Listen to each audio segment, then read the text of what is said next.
been our goal. Through this portrayal of these characters, we hope to enhance our knowledge as well as yours. We hope you enjoy our journey through time.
Hello, ladies and gentlemen.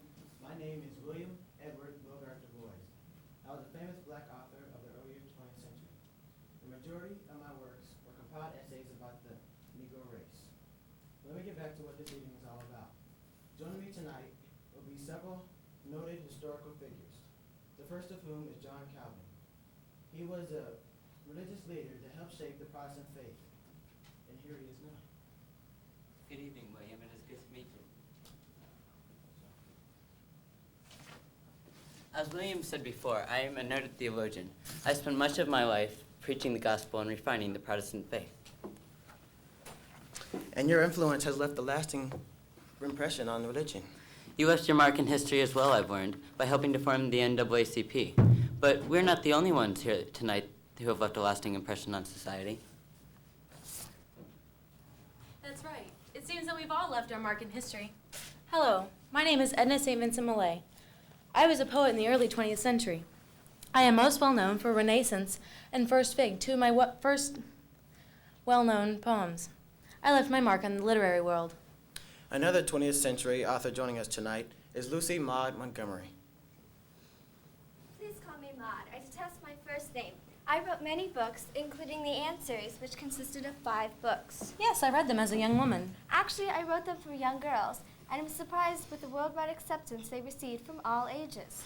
I find it interesting that everyone here this evening is famous for their literature.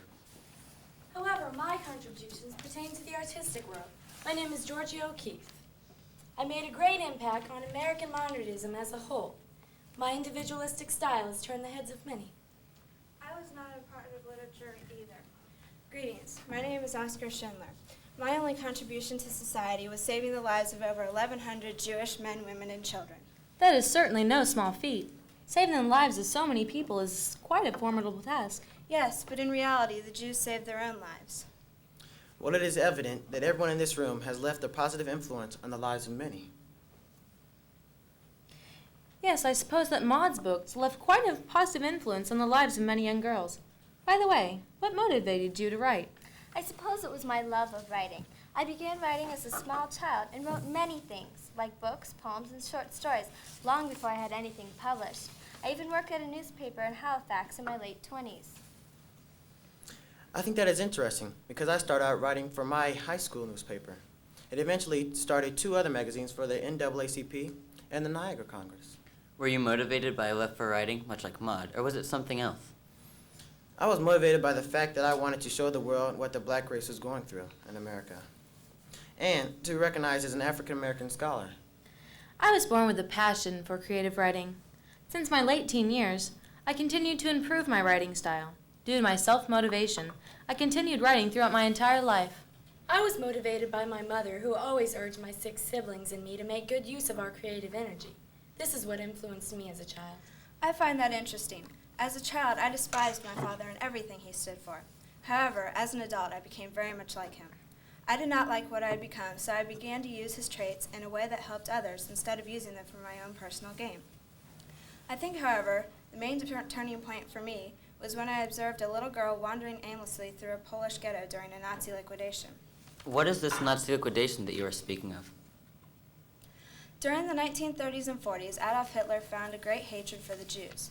He found reasons to arrest all of them except the Jews who were hidden or had been given false papers by Christians. He also arrested anyone who attempted to help the passive Jews. He then proceeded to kill all of the Jews in mass liquidations in the ghettos where he forced them to live and work. Those Nazis sound like horrible people. Herr Calvin, it is very hard for me to talk about this subject. I am wondering what motivated and influenced you. Well, because I am so shy, I was reluctant to preach the gospel. I would have been content to write in seclusion. However, I knew that the Lord wanted me to share his word. I was willing to face my fears in order that God would be pleased and so that people could learn the truth. What exactly is the truth? Well, in my time, Catholicism was dominant. I, however, was a Protestant. After searching throughout the Bible, I realized that many Catholic practices were misguided. My religious background was Catholic due to my mother and father. That's great. Well, anyway, Du Bois, I heard you were a scholar. Where did you receive your education? I received my education at the University of Wilberforce. I then went to Harvard with the aid of some very kind members of my community. But because I thought that to be a true scholar, I had to have some sort of an education from a foreign country, I chose to go to Friedrich Wilhelm in Berlin, Germany. Germany. Goth. Excuse me, what was that about goth? During World War II, I befriended Amon Goth and many other influential Nazis.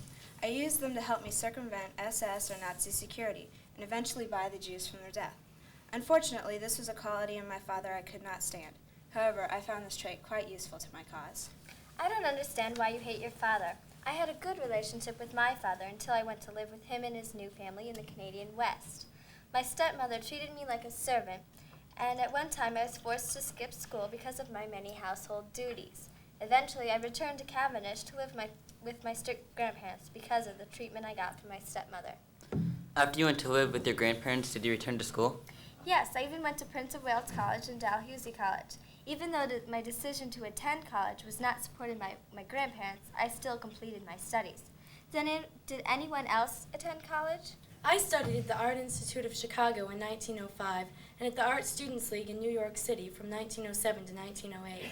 I later studied under Arthur Dow at Columbia University, where I gained much of my artistic influence. I went to Vassar College, where I studied literature. In that period of time, I wrote many of my famous poems. John, where did you receive your education? I studied law under Pierre de l'Estoile. Then, at the age of 22, I moved to continue my studies in Orleans and Bourges. After my conversion, I was a successful lawyer and was called the most learned man in Europe by Guy Patin. Why did you become a lawyer first? My father, Jean Calvin, was a successful lawyer. He had always hoped for me to become a lawyer such as he was.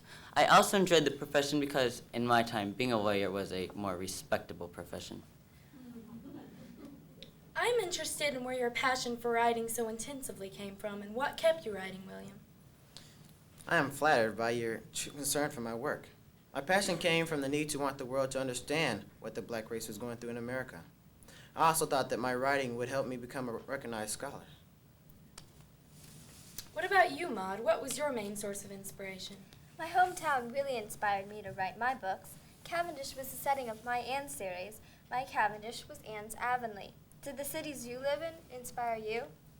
Yes, when I saw how the Jews in my country were being treated and that the people of my country were not doing much to help, I decided to do something. I built up a bankrupt enamelware factory in which helpless Jews were drafted from the ghettos to work. Because I was allowed to handle discipline in my factory, none of the Jews who came to work for me perished at the hands of the ruthless Nazis. Herr Calvin, did your native land influence you? Oh, very much so. While I lived in Geneva, the city inspired me to write. Geneva widely accepted my teachings, causing me to write more and more. The city was very eager to listen to my teachings. Unfortunately, the non-Protestant population drove me out of the city. Years later, when I returned, Geneva was much more open to the word. Since Geneva was a theocracy, over time I came to rule the city under Protestant law. The city then flourished and was prosperous for many years. As soon as I moved to New Mexico, I knew that that place was like nothing I'd seen before. I fell in love with the spectacular landscapes, stars, sky, and mountains. I knew right away that this is where I was meant to be. Most of my inspiration came from the Southwest. Some things depicted in my paintings were the bones, skulls, and flowers. Edna, were you not the person who said, "It is not true that life is one thing after another. It's the same thing over and over again"? Yes, I am. I thought that your quote was intuitive. I saw World War I, and then the same thing happened in World War II. It was just people killing people for money and power. Did you feel that was happening in your time, Oscar? Yes, during World War II, I saw this phenomenon occur. The true reason for the war was not to purify society, as Hitler had said. It was to give Hitler supreme power over the world. If I'm not mistaken, this was the motivation for all wars in history, even if it was not directly stated. The first time I lived in Geneva, the city became very open to the Protestant faith. Soon the Protestant faith became Geneva's law. Some power-hungry Protestants expelled Catholics and atheists from the city. This caused a revolt. Because of this, I was exiled from Geneva, and the city stopped being a prosperous place. Seems like you're a very power-hungry person yourself, Oscar. I can see why you think that I was a power-hungry man from what I have said so far. When the war began, I was simply trying to profit. However, as I said before, when I realized what was happening to the defenseless Jews, I decided that it was my obligation to help the Jews help themselves. You've said that more than once tonight, and I wondered what you meant by that. I strongly believe that the Jews saved themselves. I was merely a stepping stone for their cause. I used their money to build up my enamelware factory. Their money saved their lives. William, you have mentioned your desire to become a recognized scholar more than once. Please tell us why you feel it is so important that you be recognized. Well, as a young child, I believed that the best education was the key to a lofty position in the world. I feel that it is nice to be recognized throughout history, but that being recognized is merely an added gift. I believe that we simply need to try our best to honor God. While this evening has been a great deal of fun, I must be getting home. My wife will be getting worried. I must be going as well. I must attend to my husband's mental needs and my children. Well, if you all are leaving, I guess I'll go too. I also need to be leaving. I have 2 sermons to be working on, not to mention I have to teach at my recently opened school. Thank you for having me. It was a wonderful evening. I must depart. It's getting quite late. I'll leave you with a small token of my appreciation. The world stands out on either side, no wider than the heart is wide. Above the world is stretched the sky, no higher than the soul is high. The heart can push the sea and land, farther away on either hand. The soul can split the sky in two, and let the face of God shine through. But east and west will pinch the heart, that cannot keep them pushed apart. And he whose soul is flat the sky, will cave in on him by and by. Very touching. Well, I guess everyone is leaving. I hope you had a good time, and because I know I had a very good time also. I also hope you enjoy the rest of this evening.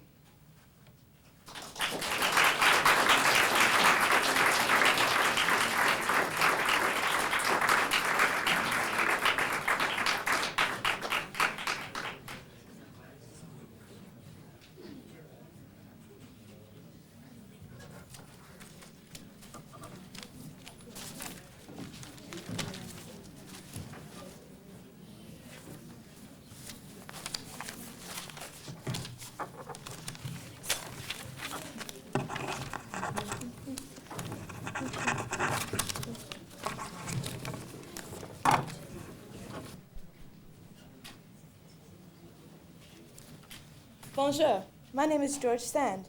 I was born July 1st, 1804, and I died June 8th, 1876. I was a writer, loved my country very much, and fought to overcome gender inequality. I'm here tonight in my home in Paris with several rather prominent figures from many different time periods. In fact, here comes one of my fellow writers now. Guten Tag. Am I the first to arrive? As a matter of fact, you are. I am Johann Wolfgang from Goethe, a renowned literary genius. I was the greatest writer Germany ever had. I was born in 1749 and died in 1832. The greatest genius of literature. I am honored to be here with you tonight. Here comes another guest. Hello. Who might you be? I'm Ernest Hemingway. I wrote many novels, plays, short stories, and I was really good at it. When did you live? I was born in Illinois, and I lived from 1899 to 1961. Dr. Charles Drew, I'm so glad that you could join us tonight. I trust you had a pleasant trip. Why, thank you. And yes, My trip from Washington, D.C. was rather enjoyable. Commercial air travel has finally become popular. Speaking of air travel, Amelia Earhart has yet to arrive. I wonder what could be holding her up. Not another plane crash, I hope. Why don't you introduce yourself to everyone? Are you a writer, Drew? No, I was a physician and a pioneer in the field of blood plasma preservation. I helped to set up some of the first blood banks in the United States. I was born in 1904 and passed away on the 1st of April in 1950. Why, hello, Miss Earhart. I was afraid that you would not be able to join us tonight. Call me Amelia, please. Okay, Amelia, tell us all a little bit about yourself. Yes, what made you known to the world? I'm Amelia Earhart, a famous American aviator.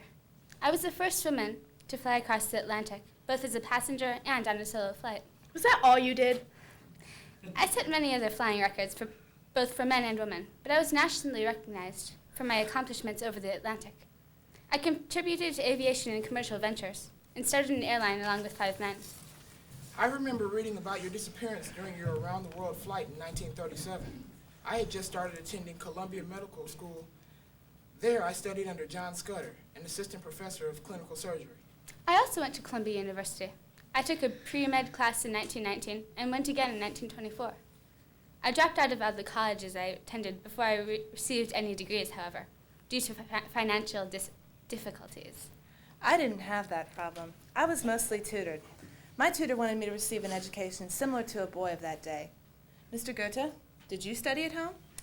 Yes, I was a very egotistical and spoiled child, and I often got into disagreements. I was better than the other boys, and I often told them so.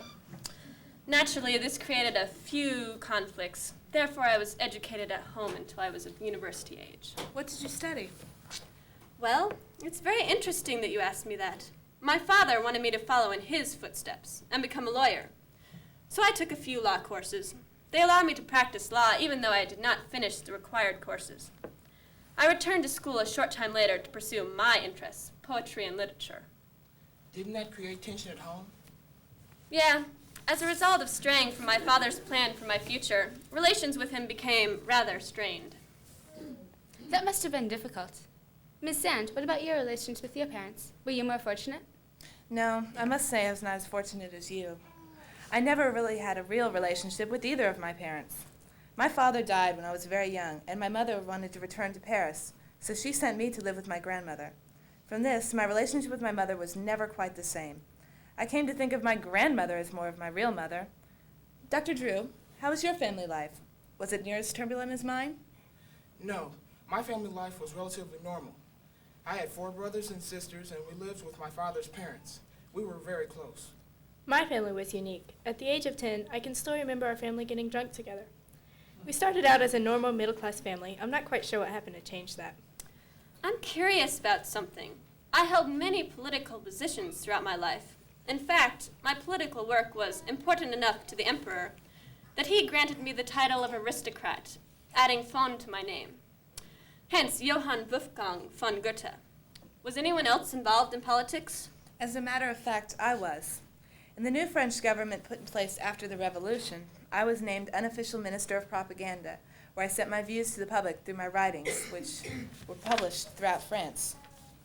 What views did you send to the public? I was mainly a Democrat, but most of my comments on the economy bordered on communism. I felt that everyone should be equal, no matter whether they are men or women. A woman in politics was almost unheard of in my time. Unfortunately, in the early 1900s, when I was young, this was also true. But by the time of my disappearance in 1937, women were more accepted in society. In fact, I was the vice president of the National Aeronautics Association. I was also an honorary member of the association, an honor given to only 14 men previously.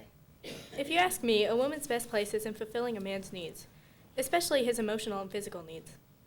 In A Farewell to Arms, my feminine character's main role was of a lover.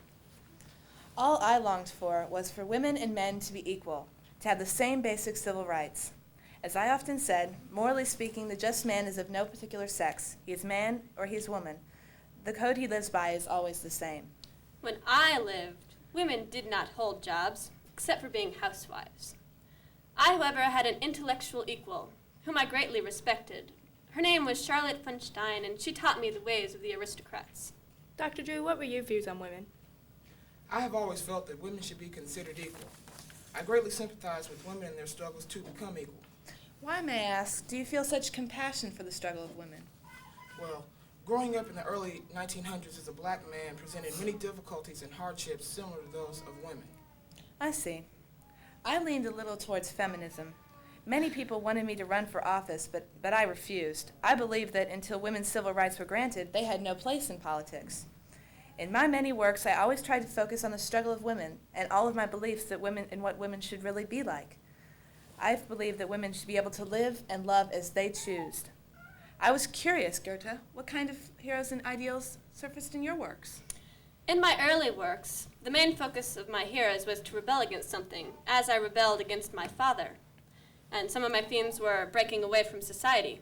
However, in my later works, the focus shifted to selflessness and a more moral tone. Your idea of a hero is more like a sissy. The Hemingway hero was a real hero. He showed grace under pressure, endurance, a sense of adventure, and restrained emotions. I never had the opportunity to read any of your works, but I would like to know a little more about your writing style. I'm a man of few words, and my works and characters reflect that. They ended up being very much like myself, unintentionally, of course. They were always strong, handsome, and very brave.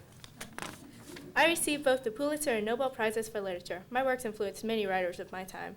Well, that's all well and good for you, but I happen to like eloquent writing. When I was younger, my literary work was simply an expression of strong tensions. Did your writing style change as you grew and matured as a writer? Yes, the older I became, the more profound and broad my writing topics grew. In my later years, my lyrics and themes returned to German life and tradition, which I explored when I first began writing. I particularly liked writing in the classical style, even though it was not well suited to my many talents. I am very impressed with all of this. I had to write many articles in my work as a physician, informing others of my new discoveries and developments in blood plasma preservation. Writing, however, was not my main focus. I wrote many articles as well. After my nationally recognized transatlantic flight in 1929, I was commissioned by my manager, who was to be my future husband, to write a book about the flight. Where were your articles published? My articles appeared in magazines such as Time and the Home magazine. I hated writing articles. I liked to spend as much time as possible flying. At one time, I tried to get someone to write them for me, but that didn't work out. Mr. Hemingway, I understand you are also a journalist? Yes, I was. I traveled to Spain as a journalist, and later I worked on the Star. These experiences helped to shape the way I would write my books. I really hated being a journalist, and the people I had to work for were crooked. I'd hate to change the subject, but I would like to ask a question. I was of a fairly high class. I enjoyed life, and especially the social life of Paris. Mr. Goethe, I understand that you were not always an aristocrat. Do you prefer the aristocratic society? I always wanted the change in class. In fact, I deserved it. After I was convinced to live in Weimar by the Duke of Saxon and became involved with the Weimar court, I had a great desire to be an aristocrat. This was simply because, even though I was world famous for my writing, I was looked down upon by the aristocratic ladies until I was made one myself. It was much the opposite with me. When my parents divorced, my place in society plummeted. Divorce is almost unheard of in 1914. I did not care about high society at all. Society did not live up to my standards, and I would have nothing to do with it. Enough with this talk of classes. In my time, race determined the classes. Let us enter into a discussion on our accomplishments. I'll start by telling you all what I am most known for. In 1941, I was named professor of surgery at Howard University and was awarded the E.S. Jones Award for Research in Medical Science because of my work with plasma preservation. Didn't you get that one award from the NAACP? Ah, yes, the Spengler Medal, awarded for the highest medical achievement by an American Negro in 1944. Enough with me. Tell us about your accomplishments, Goethe. I accomplished much throughout my life. I wrote a great amount of poetry and plays. My most famous plays were Faust, Gotz from Berlichingen, and The Sorrows of Young Werther. Tell me more about Faust. I've heard it was quite popular. Faust was based on facts and myth, yet I took them and made my own excellent story. The story has been rewritten countless times before me, yet my version remains one of the most popular. In my version, the main character, Faust, turns from pleasures of the senses to joys of the spirit, to a quest of aesthetic beauty and human worth. Do you think you would be remembered for your writing? No, although my writing was extremely popular, I believed I would be most remembered for my many scientific discoveries.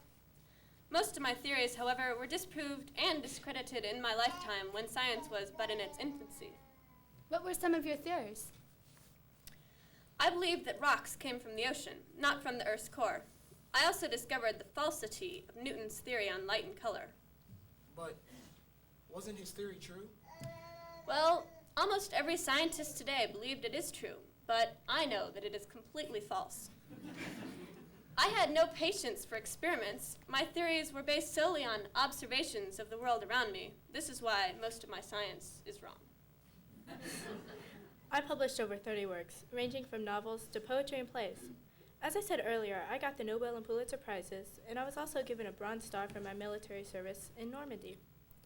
I never actually fought while I was in the service. I was more in charge of picking up the dead bodies of women. Not a very fun job. Well, I was asked to write the preface of the French edition of Uncle Tom's Cabin, and at one time I was the only woman journalist in all of France. I wrote for many newspapers in addition to my massive amount of published work. I also received a great amount of money to write my memoirs, which were quite popular in France when I was around. I have great respect for those women who had careers and contributed to their countries. In fact, these women inspired me to pursue a career in aviation. What about you, Miss Earhart? What were your greatest accomplishments? I am most remembered for my solo flight across the Atlantic in 1932. Since I began flying in 1921, I had claimed other records. In fact, it was in pursuit of the first around-the-world flight at the equator that I disappeared in 1937. So you were never found? No, and to this day, some people think my disappearance was a conspiracy, or that I am living on an island somewhere. What really happened to you? I refused to bring a telegraph radio on the flight, and because of the weather and the equipment malfunction, I cannot communicate with anyone. My plane was lost when I was on my way to Howland, a small atoll in the Pacific. So no one knows what really happened, right? Correct. That's incredibly tragic. Really? But seriously, Sand, I would like to know your view on war, the French Revolution in particular. I was very happy to see the Fatimsian government. I always longed for democracy in France, and I traveled from Paris in my home in Nohant, France, to witness the crumbling of the French monarchy. I used to respect your country for its remarkable organization, but after the revolution, I lost all respect I ever had for France. The disorganization of war does not impress me at all. As I have said in Faust, Gebrauch der Zeit, sie geht so schnell von hinnen, Dank Ordnung lehrt euch Zeit gewinnen. Or in English, use your time. It goes so quickly by, but through order and planning one wins more time. Unorganized indeed. When Weimar was attacked, I simply said, let them come. It does not matter who controls the country. I am above such matters. But we were fighting for our freedoms, for our civil rights. All I wanted was for the ruling class to step down peacefully. I never was for war, but it certainly accomplished what I was hoping for. I am a pacifist. I hate war and wish for women to be drafted so they could see the suffering it causes. I saw the suffering firsthand when I worked as a volunteer nurse in Toronto until 1918. I like to fight. It's not the war I like, but I really like the excitement of war and the combination of death and danger. Much of my life's work came from the war. It made my blood banks necessary. Blood from my blood banks was used to save many soldiers' lives, as well as the lives of others. Different wars affected all of our lives. It's too bad that 2 centuries of war could have such an impact on people and society. I have a question. I was wondering about something.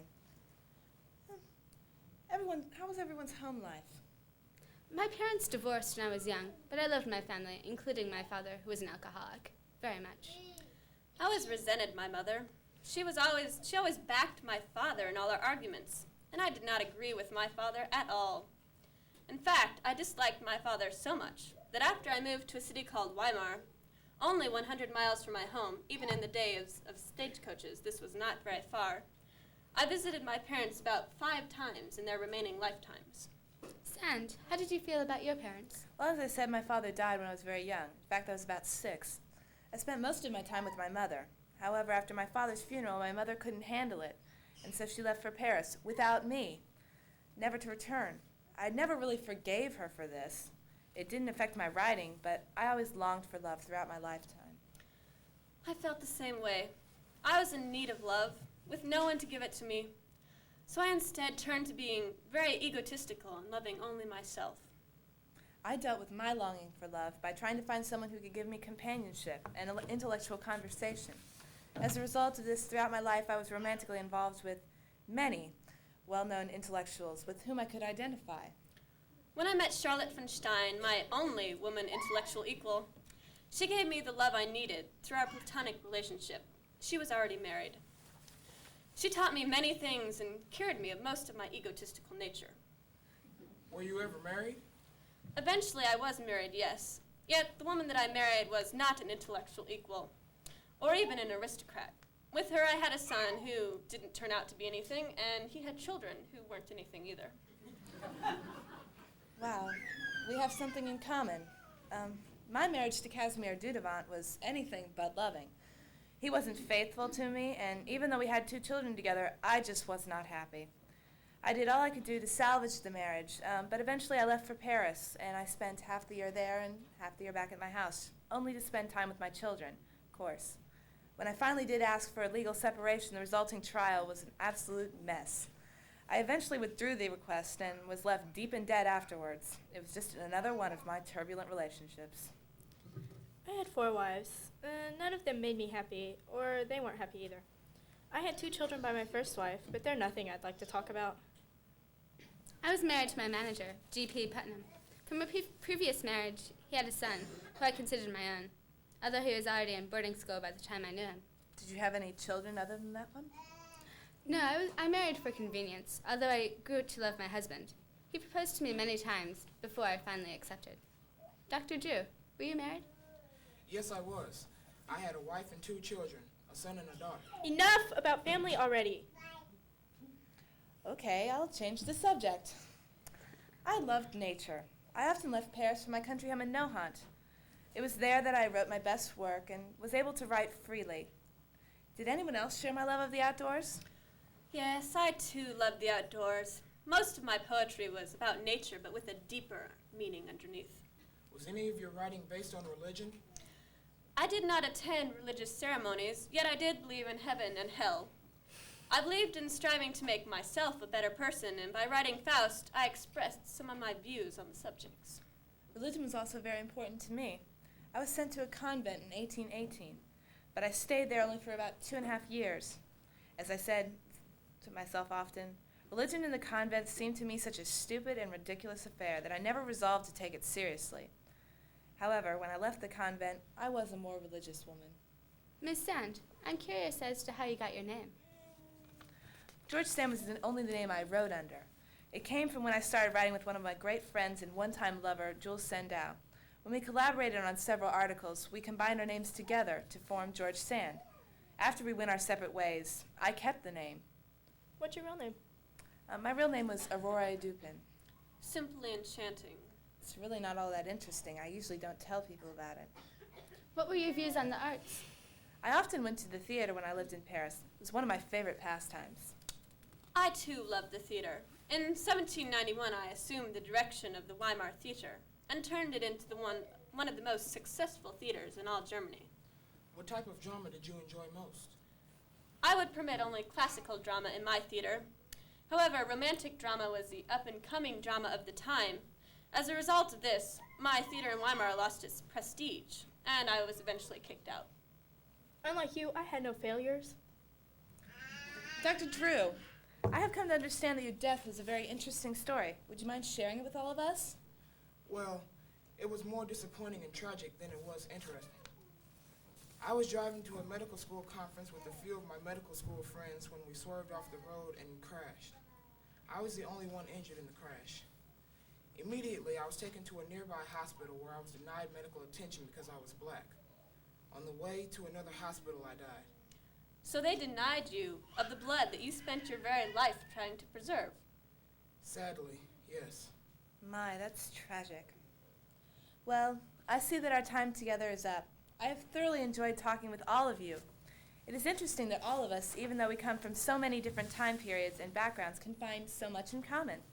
Thank you for coming, and I hope to see all of you again soon.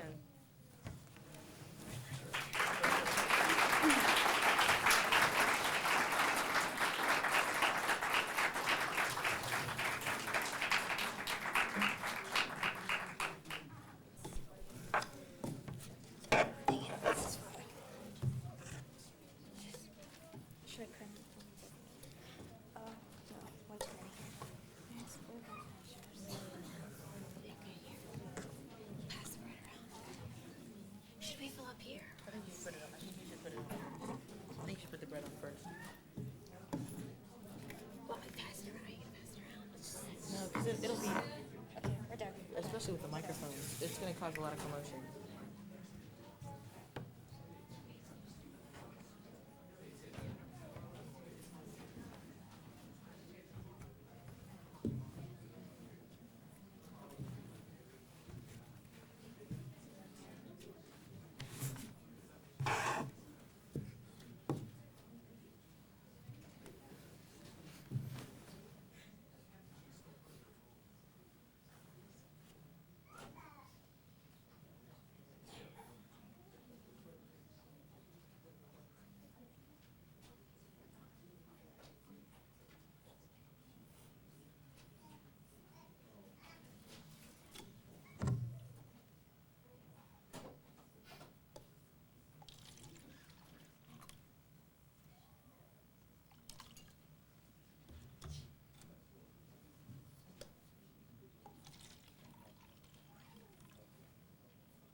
Oops.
Oh, sorry.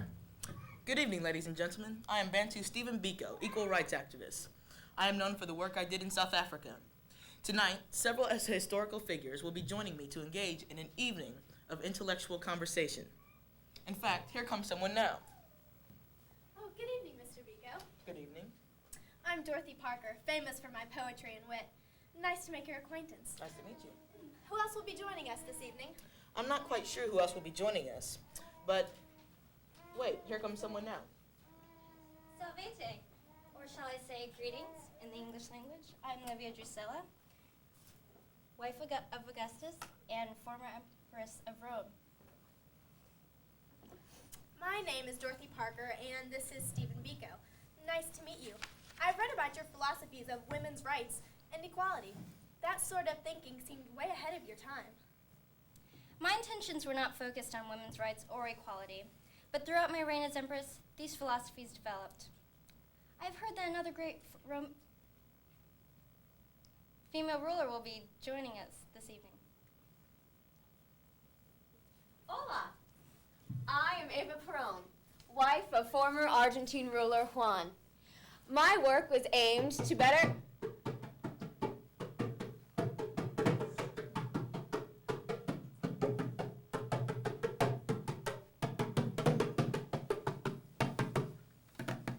How dare you interrupt me?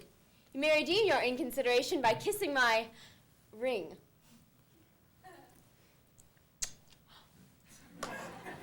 My ring! Oh, you must be the American scientist I heard was coming. And you have the audacity to be late and drop my ring. Hello, Senora Perón, and everybody. I'm Richard Feynman. Call me Dick. Yes, I am a scientist, a physicist in fact. I bet you're pretty handy to have around the house. What have you accomplished lately? Well, I did get a Nobel Prize in physics, but I really wish that I hadn't received it. I also worked on the atom bomb. Oh yes, I've heard of this incredible bomb of atoms. To have such military power, that's incredible. Where might I purchase something like that? Silence, you plebeian. How dare you laugh at me? Honey, I don't think you understand. An A-bomb is not a first-class Broadway flop. It is a horrible instrument of death and destruction. Yes, having such enormous power has proven to backfire both in the military and in politics. For instance, in my country of South Africa, military power has provided the opportunity for the white minority to oppress the black population. Well, Stephen, I quite disagree. I feel that military power is one of the only ways to obtain complete discipline from citizens. In Argentina, our military was our lifeblood, and the Peronist movement would not have gone as far as it had without it. Oddly enough, I actually agree with Ms. Perron. Without my military force in the Roman Empire, I would never have been able to keep my family safe or in power during the many uprisings and wars. Well, I did serve in the 82nd Division during the First World War. But how could that be? How could women go so long without proper bathing and manicures and such? My dear, back in ancient Roman times, it was not a surprise that some of the most powerful of warriors were women. I was only joking. I don't really oppose it, but I'm not for it. Either way, it really makes no difference to me. All this talk of the military reminds me of a story. I was almost in the Army once. I went to obtain my physical, and physically I was fine, but I had some problems when it came to the psychiatric evaluation. When the psychiatrist asked me to hold out my hands, I took advantage of a trick a friend of mine told me, sticking out my hands like this. And then when he told me to turn them over, I did. Obviously, one hand's still up and the other's still down. The psychiatrist didn't notice. I also told him that I heard the voice of my deceased wife, which was true. Anyway, I was pretty uncooperative with the psychiatrist. That fact and my general opinions about psychiatry, life, and death made them think that I was insane. So I wasn't drafted. Quite an interesting story. But reverting back to the military, in South Africa, the military is not a power in its own. The government is the controlling force that makes the military run. Segregation was an instrument used to control the country because this dividing of races brought people against people. Stephen, blaming the government is not the answer to everything. Yes, we ruled with an iron fist, but there is no harm in authority. My family controlled the empire with the interest of the people in mind. Why not blame the government? It has the responsibility to help the people, and yet so many leaders help themselves. I'm not trying to justify the other actions or of other governments or powers. Whatever encounters you may have had that have given you such an opinion do not give you the right to criticize what you do not understand or care to. I most certainly agree with you, Olivia. The government may have been strict, I can give you that. But if it hadn't been the way it was, Argentina would have been in utter chaos. The reason why some people opposed the form of Peronism was because it didn't cater to the upper class. Peronism helped establish my descamisados, my workers. I don't condemn government, but rather the abuse of unlimited power to one's own end. Did you, too, not personally gain from being in power? And did you not also order executions on your own whims? Fine. I give you that in my time I may have sent a few people to death, but it was for the betterment of the family. I spent my energy and will towards securing the throne for my son Tiberius.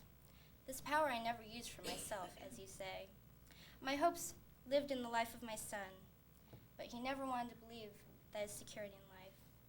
No matter what the reason or the good intentions that are considered, absolutism such as yours has shown in history to ultimately cause disaster, as you have said.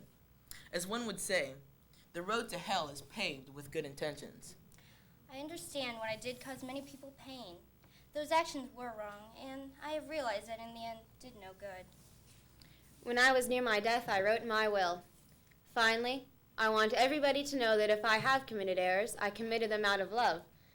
And I hope that God judges me not for my errors, nor my defects, nor my sins, which are many, but for the love that has consumed my life." Is this alcoholic?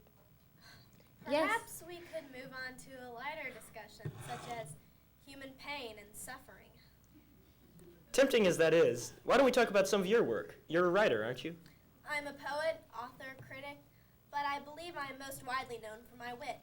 My bright sayings were so well known that they were often attributed to me with all the witty and not so witty quotes of the 1920s. One of my most famous poems is News Item. Perhaps you've heard of it. I'm not sure. Could you recite that for us? Men seldom make passes at girls who wear glasses. That can't be all there is. Yes, that's my specialty. Short and sweet, like me. Would you like to hear another? Sure, but perhaps a longer verse? Resume. Razors pain you, rivers are damp. Acids stain you, and drugs cause cramp. Guns aren't lawful, nooses give, gas smells awful. You might as well live.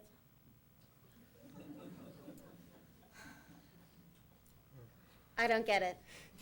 Well, Miss Parker, your thoughts are truly intriguing. Is this what you learned in your schooling for women? No, but I did learn that if you spit on a pencil eraser, it will erase ink. Oh, well, not having been formally educated beyond some forms of reading, writing, clothes making, and, of course, manners, I am very interested in your collective educations. I've always been hungry for the knowledge that the world offers. Learning about the studies offered in the modern world is truly fascinating. Where do you start, Mr. Vico? Well, I was first schooled at the Brownlee Primary for 2 years and then moved on to the Charles Morgan Primary. I then attended the Lovedale Institute. This school was then closed, necessitating my move to Natal University, where I studied medicine. Oh, so you're a doctor. But I thought you were a civil rights activist. Well, actually, I never became a doctor of medicine. While studying at Natal, I was involved in student government. I became so involved with the political matters that my grades began to slip, and I discontinued my medical studies. Well, I had the good fortune of studying at a very prestigious private school after being fired from my first school, a Catholic school for, among other things, insisting that the Immaculate Conception was spontaneous combustion. The private school was named Miss Dana's School for Young Ladies, and there I was much happier than I had been at the other school. I was never able to take part in the ambitious studies and experience many new challenges. Unlike yours, Dorothy, my education was found on the streets of Buenos Aires. When I was 14, I left home to pursue a career in acting, so I was only schooled up to the 6th grade. But education, at least mine, never meant much to me. Most of my time is spent dreaming of becoming a famous movie star. So, we seem very much alike. Neither of us has had very formal educations. What was yours like, Mr. Feynman? Or shall I say Dick? Please do. Although I attended both Princeton and MIT, the basis of my scientific knowledge and my desire to learn can be attributed to my father. He used to go to the park with me, and that's where I learned the rudimentary principles of science through his examples in the real world. I also gained a lot of my knowledge from reading, fixing radios, and building my own circuits. You sound like you're very ambitious. Well, I really enjoyed science, and I wanted to understand how the world works. Did you ever figure that question out? Well, some of it. The rest of the physics world is still working on. It seems that education offered in modern society is very extensive and undiscriminating to women and men alike. Well, that may be true in most parts of the modern world, but under apartheid, everything is segregated. When I was studying at Natal University, I began to see that the faculty discouraged the black children to strive for knowledge regardless of their intelligence. In an attempt to counteract the results of this lowered self-esteem in black students, I started the South African Students Organization. What is this South African Students Organization? Well, I started this organization to encourage the students to want to learn by helping them to recognize their potential. This organization raises the self-esteem of the students and gives them a reason to learn. The government, however, decided that this was an anti-government organization, and for this reason, I was banned in South Africa. I was not allowed out of a certain area and could only be in a room with one person at a time. So as you can see, education is not always as equal as it may seem. But Livia, tell us more of your education. Well, as I said earlier, my education was very limited. But that did not mean I was unknowing of the world around me. I drove myself to experience everything that the world offered. Very interesting. Yes, Well, my role as a wife was a multifaceted position. It consisted of being an advisor, consultant, and above all, equal to my husband Augustus. He respected my head for politics, and in many cases, trusted my judgments over his own learned advisors. He believed that a perception of such complex matters could not be taught but experienced. Livia, the similarities between you and me just don't seem to end. I also was a strong woman in the Peronist government. My work is mainly geared to help the underprivileged, which in turn increased popularity for my husband. That was why Juan thought I was such an asset to his movement. Even though I was such an influence over my husband also, I was not rewarded for my services until after his death. Back in that era, it was neither riches nor jewels that were bestowed upon a widow for honor. I was given the name Julia Augusta to symbolize my being adopted into the Julian house and to show the spiritual tie I had with the great Augustus. I was also given equal power of the Roman Empire with my son, Tiberius. That role seems very reasonable for such an influential woman such as you. But tell me, is that why your son despised you so? Yes, well, all the hard work and wanting for my son to be respected and loved by the Roman Empire came back and slapped me in the face. The general public and Tiberius thought me manipulative and domineering instead of caring. Imagine that. It seems impossible that a son could hate his mother so. Thank God I never had children. I had enough trouble taking care of my many dogs. I remember one time I was in an upper-class hotel when one of my darling dogs made a mess on the floor. Well, the hotel manager came over to me and said, "Madam, just look at what your dog did." And I straightened up and replied, "I did that." Amen to that, Dorothy. In the remark about children, I mean. What about you, Mr. Biko? Do you have any kids? Yes, I do.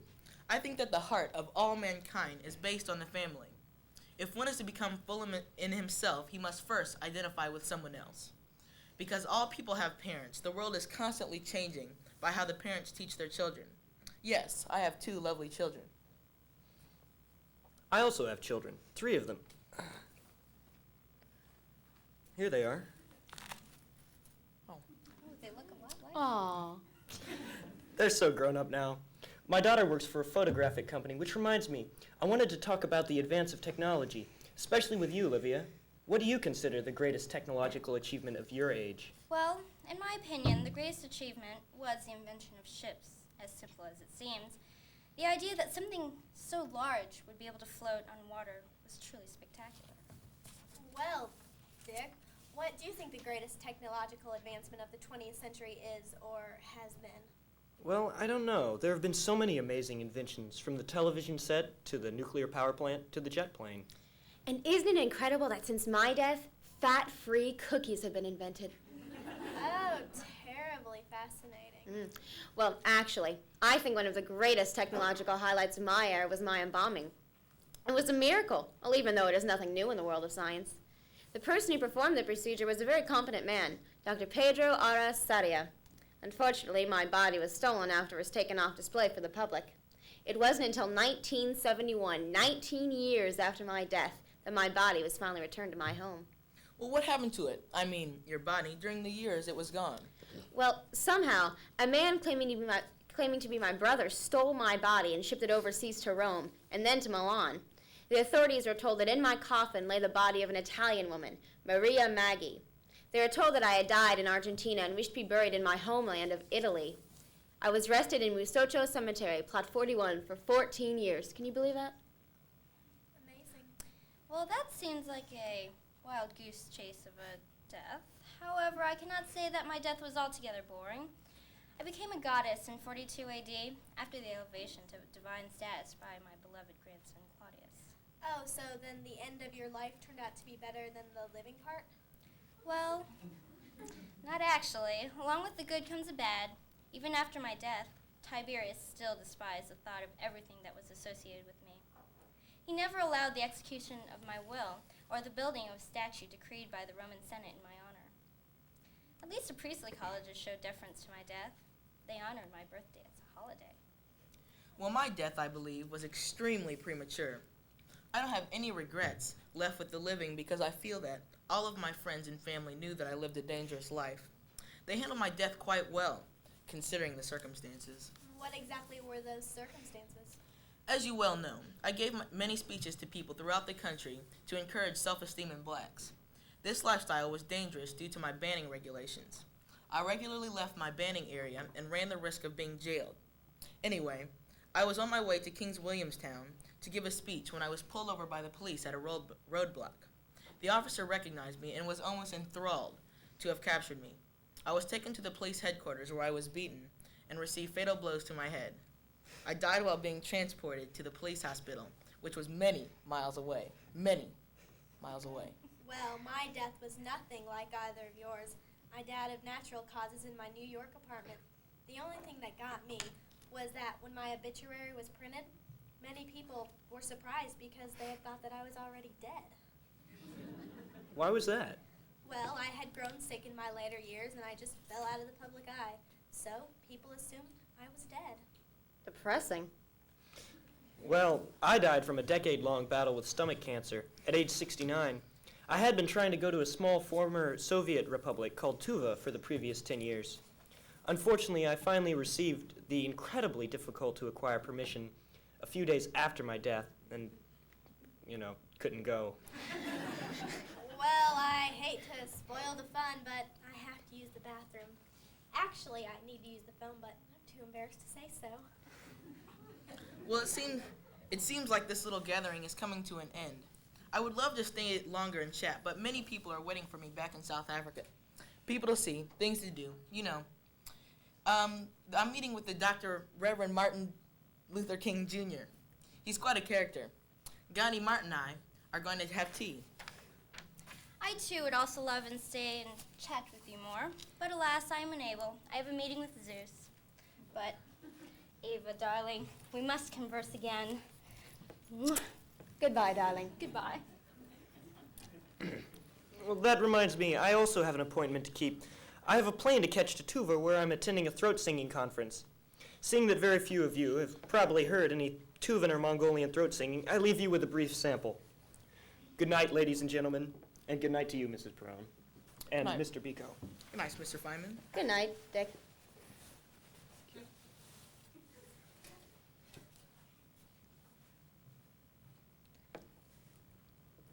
Well, Biko. Oh, are you going to? Oh, yes, I must be Okay. leaving. Well, goodbye. Goodbye.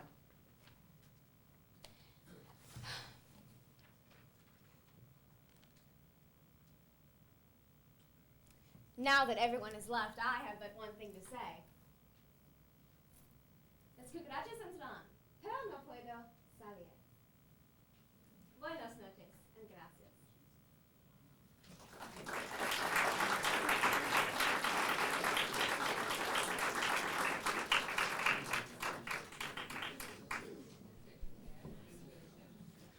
Good evening. My name is Charles Darwin. You all know about my accomplishments in evolution, don't you? What's evolution? Well, I guess that's why we're here tonight. Ciao. Who are you? I'm Charles Darwin, of course. You must be Niccolo Paganini. I'm somewhat familiar with your compositions. Are you going to play for us tonight? Perhaps. But I'm somewhat familiar with your work, too. Something about evolution, right? Yes, something like that. Guten Tag. I am Dietrich Bonhoeffer. You are Herr Darwin and Herr Paganini. This should be an interesting evening. Where are the others? Isn't John Lennon coming? Hello. Sorry if I'm a bit late. I got lost. I can't wait to meet Lewis Carroll. I have always admired him because of his unique personality. When I was younger, I read about creative people such as Vincent van Gogh and, of course, Lewis Carroll. Shouldn't we sit down? By the way, does anyone mind if I smoke? I'd rather if you didn't. Where's Herr Carroll? I'd like to get started. Oh, hello. I'm sorry I'm late. I had a rather unfortunate run-in with the White Rabbit. Excuse me? Oh, that's right. You probably don't know about Alice in Wonderland. That's definitely my favorite children's story. Sean, my son, had me read that to him almost every night when he was young. Well, I never realized it would be so widely read, even in your time. Yes, and even in my country. German copies of Alice's Adventures in Wonderland are all over the place. It's a wonderful story. Well, thank you.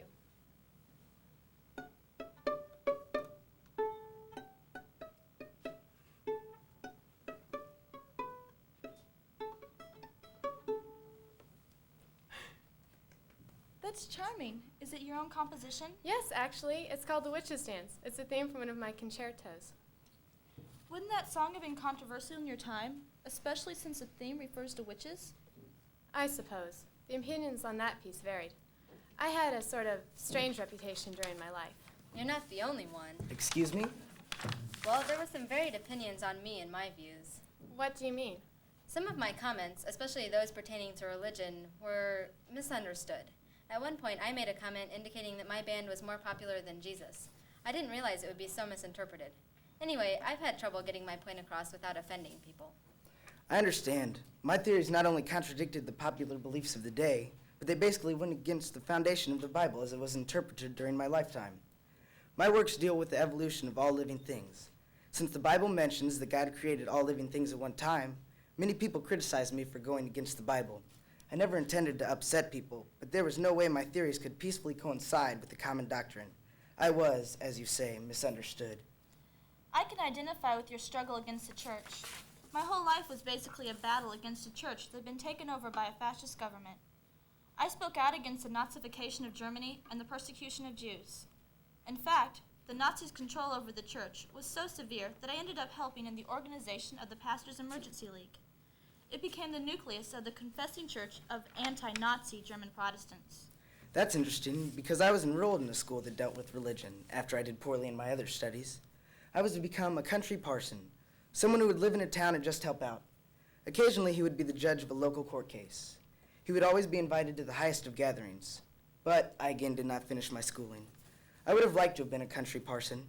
It would have given me an excuse to explore because I extremely enjoyed traveling. My education was short-lived also.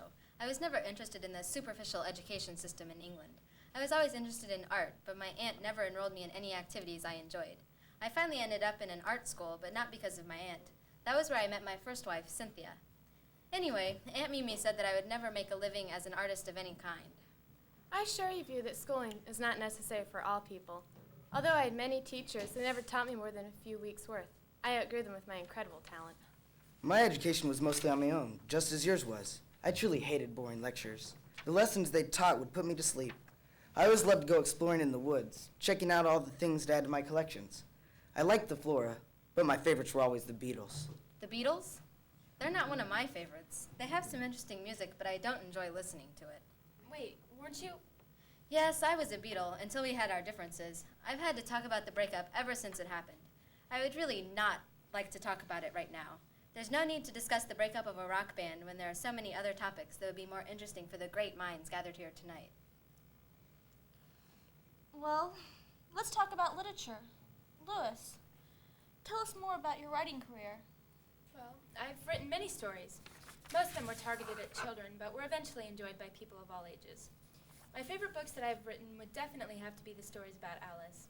Though I did enjoy writing Sylvie and Bruno, nothing matched the inspiration I felt when writing Alice's Adventures in Wonderland.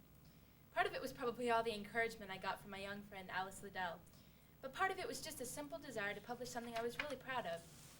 During the time I was writing the two Alice stories, I was probably the happiest I've ever been in my whole life. And as I understand it, many people found my books entertaining. How about you, Mr. Bonhoeffer? Did you ever write any books? Yes, in fact, I did. Probably my most well-known book is The Cost of Discipleship. It's a book based on the teachings of Christ on the Sermon on the Mount. Another work I later had published is Ethics. And of course, there was Life Together. Also, my letters I wrote in prison were published as Letters and Papers from Prison. I had others published also. How about you, Paganini? The majority of my written work is limited to musical compositions. I use my music to express my emotions, and it is what I was most known for. I also use it as an escape from my family's poverty. Did you have any works published, Mr. Lennon? Yes, but like yourself, I conveyed more of my ideas through my music. I ate and drank music for at least a decade in my life, writing for all of the people who did not know what it felt like to be a Beatle, and putting singles out every couple of weeks. So I took a break from the business of the music industry to get my life together. I had a great family and my life was turning around.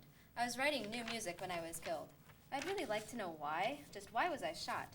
I doubt that any of you know the answer, since you were not alive either. Oh well, I suppose some things should remain unexplained. Let's return to books. Lewis, would you please recite one of your pieces? Perhaps Jabberwocky? It's one of my favorites. I suppose I could do that. I'm really not so Please. good at speaking. you'd really like me to. Oh, we would. Well, Yes. all right. 'Twas brillig in the slithy toves, did gyre and gimble in the wave. All mimsy were the borogoves, and the mome wraths outgabe. Beware the jabberwock, my son, the jaws that bite, the claws that catch. Beware the jub-jub bird, and shun the frumious bandersnatch. He took his vorpal sword in hand, long time the manxome foe he sought. So he rested by the tum-tum tree, and stood awhile, he thought. And as in uffish thought he stood, the jabberwock with eyes of flame came whistling through the tulty wood, and burbled as it came. 1, 2, 1, 2, and through and through. The vorpal blade went snicker-snack. He left it dead, and with its head he went galumphing back. And hast thou slain the jabberwock? Come to my arms, my beamish boy. Oh, frab just stay, calloo calais, he chortled in his joy. 'Twas brillig in the slithy toves, did gyre and gimble in the wave. All mimsy were the borogoves, and the moan wraths outgrabe. Excuse me, I apologize. That was just terrible reading. I'm just no good at. Well, I can't. That was never mind. fantastic. It was absolutely wonderful. You're so self-effacing. It's not healthy for the spirit. Were all of you accomplished authors? Yes, in my lifetime I wrote many books. My most famous is entitled On the Origin of Species by Means of Natural Selection. It concerns my perspective on how living things evolved over time. Most of my research was compiled on a 5-year voyage in the HMS Beagle. One of the forays was to the Galapagos Islands. The diversity of the animals on this little stretch of land was the key evidence for my book. Speaking of animals, you may never have noticed this, Mr. Darwin, but in some of the illustrations that I had Lord Tenniel draw for Alice's Adventures in Wonderland and Through the Looking Glass, a few primates appear here and there, sort of to hint at your ideas of evolution. Although your ideas were fairly upsetting to the church doctrine, I felt they had some validity and were at least worth some further investigation. Well, thank you. On the Galapagos Islands, I observed hundreds of different animals. But on the last day there, I met the governor of the islands. He claimed he could name which island each enormous tortoise came from just by looking at their shells. This was quite a shock to me. As I looked back over my notes and specimens, I found that my observations were not complete. All the animals were different from island to island, and I had no records of which ones they came from. I really felt foolish after I realized I had overlooked such an obvious trait in all the animals from island to island. I can sympathize with those big mistakes. When I first began to give concerts, I encouraged a rumor that I was possessed by the devil, and occasionally by God while I was playing. These rumors soon outgrew my expectations, and when I tried to stop them, it was too late. For the rest of my career, I had to share the credit for my playing with a greater power. If I recall correctly, people also said I had perfected my playing style while in jail for killing either my mistress or her rival. The story varied from town to town. You were in jail? What for? I was never in jail. It was just a rumor. That's fortunate. Jail sounds like such a terrible place. I kept my life free of any bad influences in order to avoid finding that sort of thing out for myself. It's really not that bad. I spent part of the last 2 years of my life in prison. And this time I was moved from concentration camp to concentration camp until I was hanged in Flossenburg camp in April of 1945. Why were you hanged? For treason and for being part of the conspiracy to assassinate Hitler. You see, at that time, to be a true patriot to Germany, it was necessary to commit treason. I felt that I needed to take a stand against the oppression by the Nazis and the Reich. Once to explain to people that they couldn't be good people and still support the controlling government, I said, if you board the wrong train, it's no use running along the corridor in the opposite direction. I recognize that quote, but didn't you have a more famous one? Something about a spoke in a wheel? Yes, it was regarding the church's possible action toward the state. In the first place, the church can ask the state whether its actions are legitimate and in accordance with its character state. For example, it can throw the state back on its responsibilities. Secondly, it can aid the victims of the state action. The church has an unconditional obligation to the victims of any ordering society, even if they do not belong to the Christian community. The third possibility is not to just to bandage the victims under the wheel, but to put a spoke in the wheel itself. That's inspiring. I do wish my children would grow up to be so concise and well spoken. Get it? Spoken. We get it. Anyway, I had children too. Sean, as I mentioned before, and Julian. I spent most of my time with Sean because he lived with me. How many kids do you have, Charles? My wife and I had 10 children, but 3 of them died of birth defects in their infancy. But my other 7 enjoyed their young lives in our 18-acre country estate, 16 miles outside of London, England. England? I lived in England.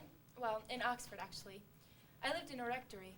I was mathematics lecturer at Christ Church in Oxford. But I never married, preferring to live in solitude. I was alone with my letters. I bet you didn't know I wrote letters. Of course you didn't. Well, it was definitely one of my favorite ways to pass the time.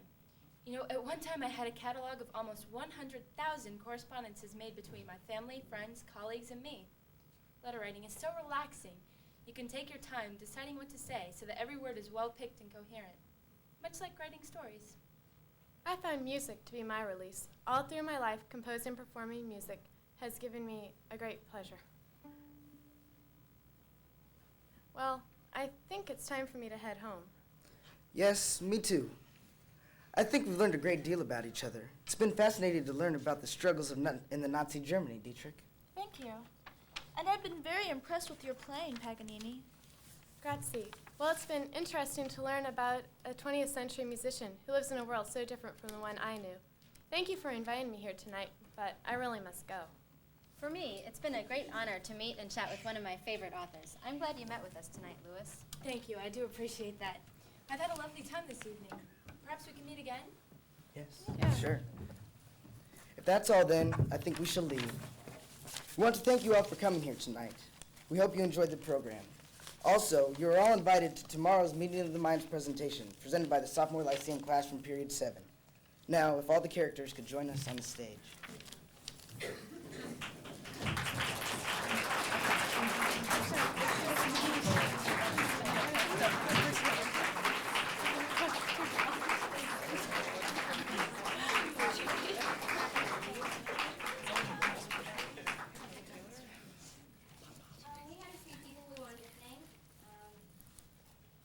To start off with, we'd like to thank David May for helping videotape this event.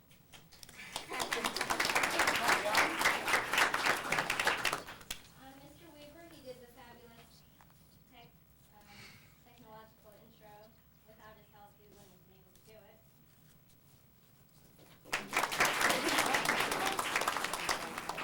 Mr. Stern for the lighting and sound.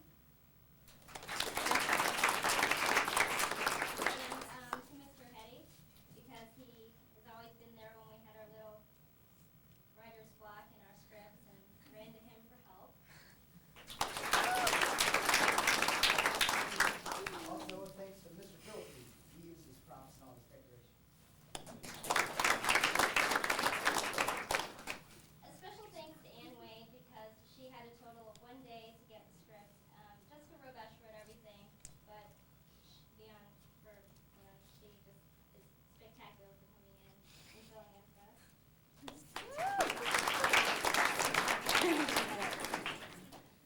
We'd also like to thank Mr. Bridgewater for running us the facility. He helped.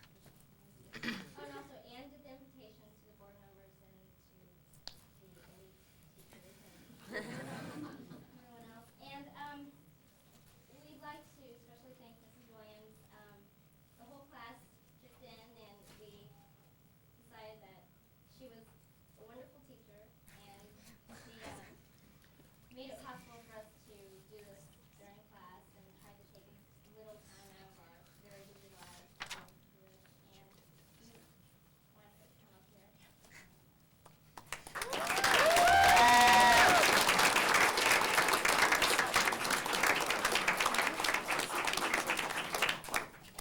I'm flattered and honored, and for me it's a real joy. All I do is I give the assignment, and then I'm behind the scenes, and it really is a joy to watch these minds work. And I thank you very much for coming, and I applaud all of you for your performance.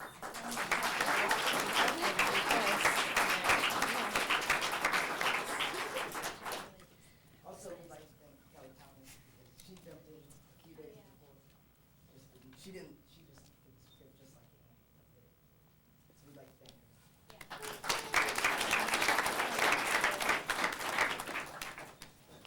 In fairness